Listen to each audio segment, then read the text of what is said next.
My guest today is Jennifer Wolverton. She is the founder and executive director of the Micro Collective for AI, Robotics, and the Sciences, also known as MARS, which is a nonprofit dedicated to reshaping education through cutting edge STEM and creative arts. Based in Huntsville, Alabama, MARS is a hybrid homeschooling program that empowers students with hands-on project-based learning experiences in STEM subjects, science, technology, engineering, and mathematics. Jennifer also runs Log Cabin Schoolhouse, where her flagship curriculum called the AI Writers Guild teaches students to harness artificial intelligence in novel writing, blending language arts with advanced tech skills. Jennifer's also a passionate advocate for education reform. She's actively involved in policy work to expand access to innovative, tech-forward education for all students in Alabama. Jennifer, welcome to the LiberatED podcast. Thank you so much for having me, Kerry. I'm so excited to be here. I've been watching your podcast a long time. Oh, I'm so excited to have you here. I'm so glad we've had the opportunity to meet in person several times at various innovative education conferences. And so it's a pleasure to have you on the podcast today to talk about your experience as an education entrepreneur. And I think what's so interesting about your story, Jennifer, is you didn't set out to be either an educator or an entrepreneur. Your professional background is in engineering. So maybe you can tell us a little bit about that path from engineering to education entrepreneurship. Yeah, so one of the funny things about becoming an engineer is you're trained to see processes. And my first job was with Newport News Shipbuilding, and we were making colossal projects like aircraft carriers and submarines. And so these processes were like 7-year macro maps, and you would, in any given day, be looking at a big process like that, or be looking at nuts and bolts and something that came in and went out very quickly on it, what you would call it a micro map. And so processes get ingrained into your brain when you do things like that. And then I found, well, first I did that for about 5 years, and then I came home because I wanted to spend more time with my kids. So we were playing and having fun for many years, and then the school system started seeming like it was just not working for my kids, and I couldn't figure out why. But I started going to meetings, IEP 504 style meetings, and I'd sit around tables and And just just to describe for us, for those who might not be aware of some of these terms. So 504 IEP meetings, those are typically for students with special needs to give them an individualized education plan to fit their needs. right. And that could be anywhere from a physical special need to an invisible special need, which in Alabama, that's like 1 in 7 kids today. And Mm. those are the ones getting these processes for their kids. I was unable to get the process to work for my kids. So I imagine there's a lot of people. So it'd be more than 1 in 7 is my guess if we just were to discuss a number. So how big a problem is it? So I was inside trying to figure out the process. And when I started to realize that it was a macro map, like the 7-year one, and not the nuts and bolts map, I was going to have to be going to Richmond, to the state level, or to DC to fix the problems that were causing my kids physical pain. Mm. And so I had to decide, did I want to be the kind of person who is actively involved in education policy um, to solve the problem? If I was going to solve the problem, and as an engineer, you're naturally a problem solver. So I was going to solve the problem one way or the other. Or I had to just remove them from school. And so that's what I ended up doing because the other choice would have left them in the school to suffer as long as that took me to solve the problem. And that wasn't acceptable to me. So I pulled them out Can I just and we've pause you right there, Jennifer? So when was this that you pulled them out? How old were your kids at the time? Maybe some of that detail. So I have 4 kids. One of them went all the way through public school. So the story really started with the second child. So that's Mm. the one I'm referring to here. And she was in about fourth grade when we went through all of this. And today she's about to graduate from her engineering degree in December. So that's kind of Oh, how long ago it wow. was. So Wow. it's been a Okay. while. And I wasn't going to fight the system. And so we started homeschooling. Yeah. And so we decided we were going to do it colossally because that's how we roll. And so we bought a log cabin in the mountains in Pennsylvania, and all of my kids started homeschooling, and we just had the most glorious time. reading books and doing math excellently and writing novels by the fireside, sipping hot cocoa. It was just the best 5 or 6 years. I was helping other kids with their math. I was learning about math curriculum, which is what led me down the road in some other directions. Hmm. And by the time this one child graduated from high school, she was in 11th grade, graduating from high school, going on to engineering school. And so we had taken her from 2 years behind in math to a year advanced and going into engineering. And so it is possible to do amazing things as a homeschooler. With the right tools. And so we just got really excited about this once we got through the entire process with the two older girls and realized how successful someone could Mm. be with the right tool set. And so I still have one child at home. He's my youngest, and he's a freshman in high school right now. And so that's really why we're developing Mars. And the irony of it is that we moved to a place called Rocket City. So Huntsville, Alabama is lovingly called Rocket City. We have like 300 tech companies around this resource park. NASA is popular here, Space Camp is here. Hmm. Um, but we were here since 2020, and I never could find anything techie for homeschoolers that my kids could get involved in. And so that's really one of the reasons why we're creating Mars. And the more I get into it, and the more I get into the world, Carrie, that you're in with other micro schoolers, the more I realize how big a need there is for it. Because Yeah. most of the people coming into this world as founders are coming out of the public school teacher world and they love humanities. And there needs to be more tech people out here kind of in circles. And I'm still searching for my circle. So if anyone listening here today is in the tech circle in the micro school world, please reach out to me. I'm still hunting for my people. And I'm excited to grow the product that we're creating because I think there's a big need for it. Yeah, I think that's so great. We've definitely had STEM focused founders on the podcast. So it's great to see the diversity of models and methods emerging across the US. So tell us how Mars works as a hybrid homeschool program. What is that like? So we are creating a program that's project based. Every single we call them strands, not subjects, because we're taking the core four subjects and we're weaving technology into everything. So AI Writers Guild is our English this year, and they're going to be learning to use ChatGPT to help them with the novel creation process. They'll become masters of Microsoft Word, and Microsoft OneNote is what they'll brainstorm their books in. So that's just English, and then in math, we weave in the humanities and we discuss the mathematicians and what did they call zero before the word zero was a thing? How did they refer to nothingness? So not just problem solving necessarily, but like what is mathematics? In fact, the prefix mathema actually just means knowledge. The word mathematics is completely misunderstood just in general. So we talk about things like that. In science, we're doing virtual reality, so biology out in VR. And in Mm. history, my high schoolers are writing a website that tells the US history story, and my middle schoolers are doing a podcast that tells the US history story. So basically, just smashing the technology world into every core competency. So you're not just adding on subjects every time you want to do a new technology, which is what public schools tend to do.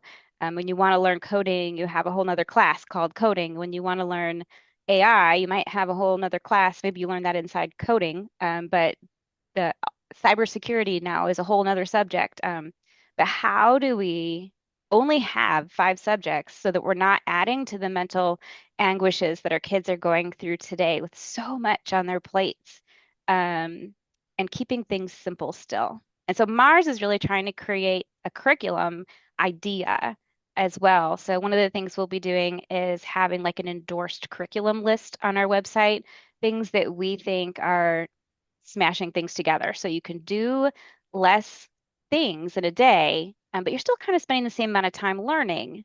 It's just a little bit easier on their young brains.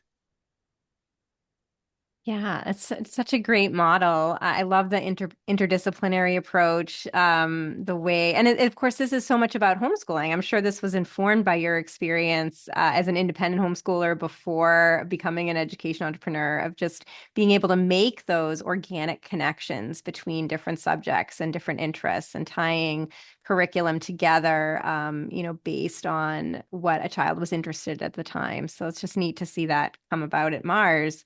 What are sort of the nuts and bolts of the program? How often are students coming? What are your age ranges? How many students do you have right now? Yeah, so right now is our founding year, and we got off to a big start. We have 20 kids already, Wow. and we're serving middle school and high school. In the beginning, I was going to try and serve the younger kids, but I feel like I need to start with the older kids because parents just can't imagine their kindergartner sitting on a computer pretty much at all. And so I think what we're going to do long term is partner with some of these wonderful farm schools Hmm. and encourage, send them out to the farm while they're young and then give them to us if they want to be on devices proactively as they get older. So 20 kids this year in our founding campus, and where our goal is to maybe weave through the rec centers in Alabama. So there's 100 rec centers. If we could put 20 kids doing cutting edge STEM inside every rec center, that we could really serve the state of Alabama, which really needs a lot of great education ideas here. And so the workforce development people, when we talk to them, are super excited. So those are kind of a long-term goal. But we meet on Tuesdays right now at a place called Divergence, which is a virtual reality theme park, is what Hmm. the owner calls it. It's very cool. You walk in, it's dark with neon strip lighting. You feel like you're almost in like a teenage bedroom. The kids love just being there. He has lots of great devices and VR games the kids will hopefully be playing on at some point. We're still getting used to being there, and so we're kind of adding things on and allowing the kids into these amazing tools one piece at a time. Um, Oh, that's so great. So 20 middle and high schoolers for this initial launch year. Very impressive. Um, how did you sort of market your program? How did you get these initial students kind of right out of the gate? What was that process like for you? I actually don't know a ton of people in Huntsville yet, so we've only lived here since 2020. And so my community really is through Facebook. And so I just marketed it on Facebook. And Hmm. then there is a really, really big need and interest in what we're providing. And in particular, I didn't set out to serve a special needs population. Hmm. And the great irony probably is that I created it with my kids who are have issues. We have things that we struggle with. Um, and so I guess that's just what this product is really good at serving. Um, and so I probably have at least 70% special needs in the Mm. program, and it may be as much as 100%, to be honest. But it's definitely going to serve a very interesting population. Um, and even some of the kids who maybe have sensory issues and can't be in public schools for physical reasons, this is a great opportunity for them because they may also be gifted, which in the special needs world, we call that twice exceptional. So they struggle with something like the sensory, but then they may be super gifted. And so, like, how does just a mom who's not like done all the research that I've done, how does she serve that kid who is going to learn faster than her? I used to say with one of my kids who's like this, that I was just her purchasing agent. And if she I came to love me on a that. Monday and was like, I really want to learn about Python, before Monday was out, I had to have a purchase order on Amazon for whatever she wanted. And Yeah. it would be delivered by Wednesday, and she would know the whole book or whatever I gave her by the next Wednesday. And then she would be asking me for something else. And so for some of these kids, you don't actually have to teach them. We have to guide them and get them tools. And Yes. so I feel like half the game for the kids that I'm serving really is just about having good resources and tools Right. and being able to find them at light speed as it changes. So, for instance, in my AI Writers Guild, I wrote it last spring and I was writing 45 lessons and making 25-minute videos 45 times over the course of that semester. And this fall, I relaunched it again, but I'm rewriting the whole thing because technology is changing that quickly. So if I were to just replay the same videos and relaunch them 1 week at a time this year, it would actually be relatively outdated already. Mm, So wow. it's like, how do you find the Real time. tools Yeah. when even as an engineer, it's difficult for me to keep up with? Yeah. Yeah. And your point is that so much of, well, I think especially today, given our tech-enabled world and all of the resources that we have and the sort of dynamism that you're talking about of how things are changing so quickly, so much of the role of educators today and education entrepreneurs like you is just connecting students to resources and understanding what those resources are and to your point about being able to sort of ensure the quality of certain resources and help others to find the tools that they need to serve their own students. It's really neat. I love your vision of partnering with rec centers across the state of Alabama to really expand this microschool model statewide. I think that's really exciting. Are you also considering expanding days during the week? It sounds like you're meeting right now just once a week. Is there a plan for that kind of expansion too?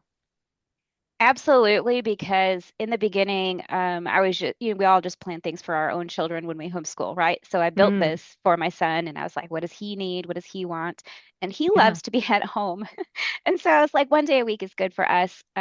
But just the other day, I did a survey of our 20 kids. 9 of them responded, and 9 out of 9 um, want another day of the week. And they would recommend it to their friends. great. And they just love being there. And many of the kids I get have in the past hated school. So they need more of this for sure. So we're looking at probably 2 days a week next year to see how that feels. But in talking with people like the Drexel Fund, there are people who believe accessibility means more days of the week. I actually, to some degree, disagree with that because, for instance, I have a child in a wheelchair, and his whole family comes to school with him every Tuesday. And they're lovely people. I love talking to all of them. His little sister's there, even though she's not old enough for the program yet. His older brother's in the program with him, and he's kind of learning to walk again. And so having his mom in the room with him has been such a blessing. He can go check in with her once in a while, but she makes sure he's safe. Um, he stood up one day for a picture and we were so excited. And so accessibility is an interesting discussion, I feel like. What is accessibility? Is it having to have 5 days a week so parents can go to work? Or is it providing a program with less days of the week so that certain parents can be in the classroom alongside their children, even in middle school, potentially high school for some kids? Um, Yeah, or both, right? I mean, there's so many micro schools today that offer both full-time and part-time options to really offer that maximum flexibility for families, recognizing, as you say, different needs for different families, different preferences that different families have. So just that agility, I think, is really crucial and a key component of the microschooling model. So yeah. exciting to see where this goes for you, and already having such success in your launched fall, bodes well for the future.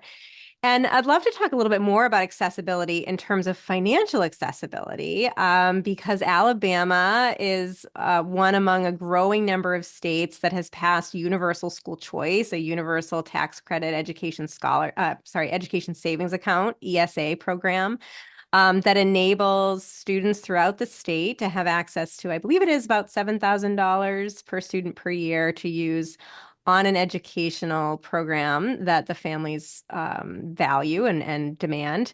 So, how does school choice fit into not only Mars and your vision for the future of your microschooling model, but also to your general policy work and advocacy for school choice? Yeah, so I was careful with how I set Mars up because I want it to be accessible financially for every child in Alabama because we're a state that really, really, really needs that. So it is $7,000 for private schoolers, but homeschoolers are only going to get $2,000, and Mm. that's a capped at 4,000. So if you have 3 kids, you still only get $4,000. And because micro schools identify as homeschoolers legally, that's all that In we can get Alabama, is in that what you're saying? Alabama. Yeah. Yep. Okay. And so the question is, do we and I do a lot with advocacy in the state. And so the question is, do I fight and continue to advocate for more funding for homeschoolers? Do we change our descriptive of nature of who we are to Mm, legally designate ourselves as microschoolers? Because the homeschoolers in our state are very, very loud and very actively against ESAs. And so, mhm, and as a homeschooler myself, these are a lot of my friends. And so, how do you protect those people while serving micro school kids who pay tuition? So we set it up this year so that they were only paying $1,800 for tuition, which is very expensive to a homeschooler. yeah. Although I was told by some people who I was getting some help from that that is not a good at business model, because now I can't pay anybody. And so it's true. It's not a good business model, but it is a great accessibility model. So how do you Mm, have both? And the ESA really allows us to do that. So if I could charge $7,000 and all of my kids could go and get that $7,000 ESA in the future, I can actually do a lot with that. And so what we did is we set it up as a nonprofit so that the nonprofit center, like imagine a core of the build, like maybe a Mars building somewhere in Huntsville. And that is the space that's kind of getting funded to have full-time workers to keep it sustainable. And then the idea is that the campuses should never have a business model that costs more than $7,000 a student per year. And then how do you do that? So we're trying to figure out, do we need like one director per campus with a leader over the middle school 10 and a leader over the high school 10? And then can you pay them with the $7,000 if you bring in 20 kids? So do we need to make it 24 kids? Do we need to mm, have campus day, Monday, Wednesday group and a Tuesday, Thursday group? So we're really just playing with this business model and trying to make the campuses run on $7,000 so that it is completely accessible. And then hopefully the business model works out better for like the core functioning nonprofit center of the group. But we're still brand new, and so I'm still not really sure where it's going to land. But these are all the kind of things we're talking about. yeah. Yeah, and I'd love to just hear more of your thoughts on school choice and education policy in Alabama. Such a win for the state to have universal choice. One of now 12 states in the US that has universal choice. There are 33 states that have some form of private school choice in addition to Puerto Rico and the District of Columbia. So a growing movement, lots of demand from parents that want education dollars to be able to follow students instead of going directly to school systems so that they can find the right fit for their children. What have you been noticing, seeing, advocating for in terms of education policy in Alabama? Well, I have been very loud about it for sure. So I keep a page on Facebook called Alabama School Choice. And so you can go back out there and read back within the last 2 years or so. I've been advocating for this, and nobody was more excited than me to get ESAs. I don't think. I want it to be for every single child, homeschooled, not homeschooled, micro-schooled, public schooled, private schooled, charter. We have charter schools too. Every kid should be served by some kind of minimum amount of spending because we all pay our taxes. And so $7,000 would serve most kids. But if you look at kids who have, say, autism, they're generally going to cost a system more like $30,000 a year on average. So how do we then? I'm actually looking much more farther down the road. I'm happy that we got to where we are right now. It's a big first step. Mm, But ultimately, we really need to figure out how in Alabama to serve our kids who actually cost a lot more to educate.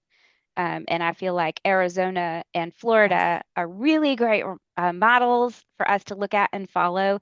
The kids with autism there are really being served. So if you think about it, if you were to have to take a child and I don't know specifics about ABA therapy. We never did things like that. But I believe these kids are doing like 20 hours a week of physical therapy type of things. Um, and if you could imagine paying a doctor for 20 hours a week, I mean, we go for like an hour visit and we're like, oh, that hurt me on my bills. But imagine if you had to send a child to a medical place 20 hours a week for an entire school year. First of all, they're losing all those hours of school, but it costs a lot of money too. So how are we thinking that as these numbers rise, 1 in 7 kids, they're not all autistic, but these are kids with special needs. How are we going to continue to serve these kids? And of course, the back question to that is why is that happening? And can we stop that trend? But as long as we're here and we're not trying to stop it, that then we have to pay for it. And some of Right. these ESA models really are the solution to that, and which is why even as a Yeah. homeschooler, I fight for it. Yeah, yeah. I mean, that's absolutely right. You mentioned Arizona and Florida that also have universal ESA programs, but they have additional funding and have had additional funding even preceding their universal policies, specifically for special needs students, recognizing that there is a financial need that's greater than $7,000 or $8,000 for many students who have identified special needs. So good to see that you're still advocating for that in Alabama as well. And you mentioned, Jennifer, a little bit of the resistance that you're hearing from some independent homeschoolers. And of course, homeschoolers, and I'm a homeschool mom, I can appreciate this too. You know, there's a healthy concern about overreach, about regulation within the homeschooling community, that I think can sometimes lead to some folks being opposed to school choice policies. I'm curious what you're seeing in Alabama and maybe what you say to homeschoolers who might oppose school choice. So this is where I get to the how do we define hybrid homeschoolers who want to take ESA funding? Yeah. Because in some ways it would protect those homeschoolers who want that protection so that as I go and push for funding for the kids I want to serve, maybe it doesn't affect the other traditional homeschoolers in any way, shape, or form so that they have to go back out and fight to change policy after I go and affect something. So it's almost like having different names would solve potentially that problem. Of course, the counter argument to that is once you create a new designation, it can be legislated and policy could be negatively gone against microschoolers. Say we have a microschool designation in Alabama. Um, then what then we're I guess either way, you're fighting potential negative policy. And I guess to the core of it all, we all should be fighting for everybody. And so, as long as anybody is unserved, I feel like we all should be fighting for the unserved. And with the numbers rising in special needs, I really feel like the homeschool leaders are some of the best people in this country, in my opinion. I feel like when I got into that world, it changes you. Um, I feel like I became a better person just for being in the circles that I was in with these homeschool moms. Because I didn't know anybody when I started homeschooling that homeschooled. It was such a blessing to me to be around them. Um, and so I just really want to encourage them to continue to fight for every child because even with Mars, I try very carefully not to say I can financially support special needs kids because I can't. I don't get funding to serve a $30,000 a year child. So how do we get to the point where we can do that as a grassroots mom-led endeavor? Mm. That's what I want. Yeah, and that's what you're leading, which is really great. And just to your point around crafting smart policy that has different designations for independent homeschoolers who want nothing to do with any kind of school choice program, and ESA homeschoolers who are maybe open to, additional strings. I would argue we don't need those strings. We should push back against them, but there's a separate designation there.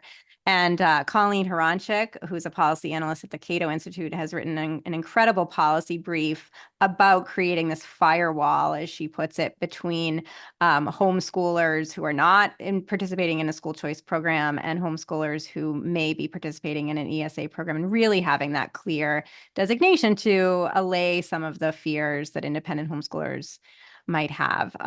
So I think that that's smart. And I think also there's signs, new research out, for example, from Angela Watson at the Johns Hopkins University, who has found that even as school choice policies have expanded nationwide, homeschooling has become more deregulated. So a good trend there that that we continue to see deregulation within homeschooling even as choice grows, and that is hopefully a trend that will continue as well and could help again to alleviate some fears. So, what do you see maybe at the micro and macro level then, Jennifer, as we begin to wrap up? The micro level, what do you see as the future of Mars and your entrepreneurial efforts? And then at the macro level, what do you see as the future of innovative education models throughout Alabama? So, just for Mars, my goal is to serve as many kids that want a cutting edge technology program, that don't necessarily want to be in a public school, don't necessarily want to go 5 days a week, um, but still get that expensive, cutting edge, all sorts of technology, need a computer and to buy all these tech tools, 3D printers. Like, how do you do that? For any kid who wants it for a good price, and have it be parent led. So my goal is how many kids can I serve Hmm.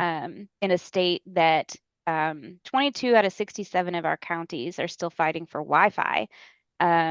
So we're putting Wi-Fi in still in Alabama. It's a big initiative right now for our governor, and I commend her for that. And so I'm glad we're doing it. But why are we still doing that today?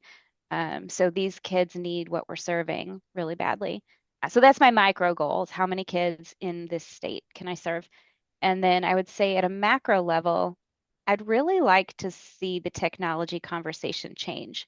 Hmm. We talk a lot about mitigating devices, like how much can you keep your kid off of it? And it's a Hmm. yes, no. I call that binary thinking, right? Yes, no, on, off. But how can we turn it into more of like a decimal conversation? Like what percent are you going to be on the devices today? And out of the 2 hours you used on computers today, what percent of it was productive time? Did you make a game or did you play a game as a consumer?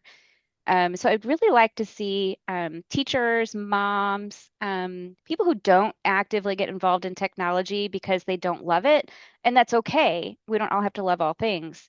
But how can we help our kids who do love it, even if we don't? And one of the ways to do that is to understand that it's not a binary conversation and that it can be more of a quality conversation. What is the quality of the time that you spent on devices today? I'd like to see the Yeah. conversation move kind of to that.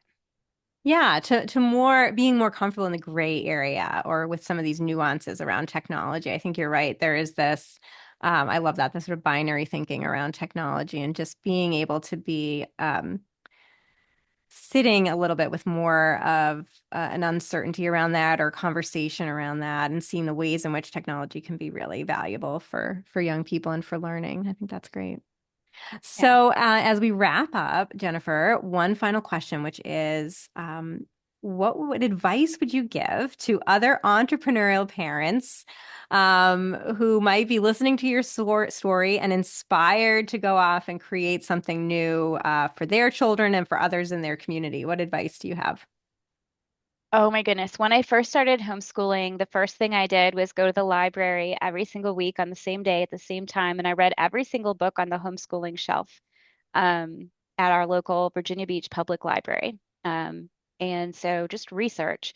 And then getting into a community of people. I strongly encourage the teachers who are doing it to get into the homeschool community, because it is a different thing to be a legal homeschooler and to view homeschool as parent led, even as you're the teacher. So I always call myself the guide or the tutor. I never call myself someone else's teacher. So it's Mm, just a whole nother world. So getting out there into the community, reading lots of books, watching every single one of Kerry's mm, podcasts out here, and just seeing all the different ways so that you can find what's your core and your center. So some people are classical, some people are Charlotte's Mason. I am all STEM, but what are you as a person, and how can you bless all the children that come your way, um, and to demonstrate that you're the lifelong learner? Find your bookshelf at the library, watch Carrie's podcast. Like, what is the center of your learning? It could be different for everybody. I love YouTube videos because I do a lot of technology, and I center myself on 5-minute videos in every technology, and I learn a lot every single day. But we're all different and we all have different gifts to put out into the world. And I feel like it's hard when we leave the standardized public school world to embrace that without some help along the way, because it Yeah. is a completely different culture. Really, really true. Yeah. So just being able to research, connect, and then I love your idea of just thinking of yourself as more of a guide that this is parent-driven movement around innovative education. It's really serving the needs of parents, families, learners, and being able to create the space for that in real innovative ways. It's neat. So, if my listeners or viewers, Jennifer, want to learn more about your work, discover and follow Mars's journey and expansion over the coming years and connect with you, how can they do that? So since Mars is actually a nonprofit, I put almost all of my personal articles. I write articles in Alabama on education. I put all those personal things on my Log Cabin Schoolhouse website. So I encourage people to go there, and I will make sure that my Mars website is on that as well. But the homepage on logcabinschoolhouse.com, as well as the About page, has everything that I've been doing for the last 2 years out there. And can you share that URL? Yes, logcabinschoolhouse.com. Amazing. Well, thank you so much for being here, Jennifer. I'm so excited to follow your progress over the coming years and really appreciate you being on the Liberated podcast. Thank you so much, Kerry. This has been so much fun. I appreciate everything that you do for our world, the whole microschool world.